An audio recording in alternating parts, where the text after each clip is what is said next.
ضياع ومعاناة استمرت ለዓመታት ያህል ሲፈጸም ከነበረ መጥፎ ስራ በኋላ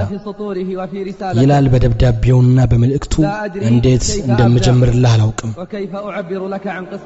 እንዴት እንደተመለስኩ እንደማብራራለህ እኔ ወጣት ነኝ እድሜ ዛሬ 26 የደረሰ ሰው እኔና ታላቅ ወንድሞቼ ቤተሰቦቼ እጅግ ድሆች ነን ጓደኞቼ ደግሞ የማይሰግዱ ናቸው የማይጾሙ ናቸው ሕይወታችን እውነት ለመናገር ማምሸት መጠጣትና ማጨስ ነው 7 ዓመታትን በዚህ ሁኔታ አሳልፈናል በዚህ ጥፋት እስክንሰለች ድረስ ታዲያ ጀመር ሌላ የጥፋት መንገድን ፍለጋ ደግሞ ጀመርን የዝንጋታን አዲስ ጉዞ አንዳችን አመላከተን ወደ ካፊሮች ሀገር እንድንሳፈር